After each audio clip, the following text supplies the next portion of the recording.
Now back to the other big story we are following, being talked about all across the nation. President Trump unleashing, again, a new series of attacks on Democratic Congressman Elijah Cummings and his West Baltimore district. The president trashing the congressman on Twitter, claiming his district has the worst crime statistics in the nation, but providing zero sources to back up his claim. That is in addition to the president's attacks that took place this weekend when he tweeted, "The city of Baltimore is a, quote, disgusting rat and rodent infested mess. If Congressman Cummings spent more time in Baltimore, maybe he could help clean up this very dangerous and filthy place." The president followed up by calling Congressman Cummings, who is black, a racist. The congressman responded with a series of tweets on Saturday saying this: "Mr. President, I go home to my district daily. Each morning I wake up and I go and fight for my neighbors. It is my constitutional duty to conduct oversight of the executive branch. But it is my moral duty to fight for my constituents." Just yesterday, I held a hearing on the skyrocketing prices of prescription drugs and the financial hardships that families across the nation and in Baltimore are facing. Mr. President, we can address this together. 2 years ago, I went to the White House to ask you to endorse my bill to let the government negotiate directly for lower drug prices. You told me then that you supported the legislation and that you would work with me to make it happen. I took you at your word.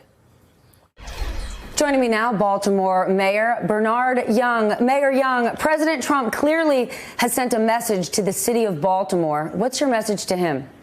My message to the president is stop tweeting and send federal help and federal resources to the city of Baltimore, not just to the city of Baltimore, to urban cities around the country that are having problems with aging infrastructure, with crime and grime, and a reduction in resources from the federal government. We have an unfunded EPA mandate to fix our aging infrastructure, which causes us to raise water rates on our vulnerable, poor people in the city of Baltimore. Stop tweeting and send us the help that we need. So help me understand that. The president's attack on Baltimore this weekend was not met with any new proposals for federal solutions to your problems? None. Not one. I have not heard from the president. Normally when a new mayor comes into office, whether it's through a mayor resigning or whatever, they will get a letter from the president congratulating them and offering to meet with them to find out what their priorities are. I haven't received anything, and he's right down the road. Well, get specific with me, please. Have you seen the reverse? Have proposed or already enacted federal spending cuts hurt your city? Yes, they have. Where? In our health department, in our SNAP program that he's talking about cutting even further. The money that we needed for our tunnel upgrades, we wanted $215 million. He sent us $115 million, $100 million short. I mean, not just Baltimore. Cities around this country, their federal funding have been cut by this president, who claimed when he got in office he wants to make America great again. What he's doing is dividing America racially. Well, what if he offers you a solution? What if he picks up the phone today and says, Mayor, I've got a Marshall Plan to solve the problems that are plaguing our poorest cities. Can you work with him? I will welcome that. I will welcome that, because instead of us going back and forth on how bad American cities are, particularly Baltimore, tell me what you want to do to help us to fix these problems. Take me out of politics. Take me out of political strategy in the 2020 election. Help us understand, what's the real world impact of President Trump's repeated racist tweeting? It has divided this country. He has alienated our allies around the world.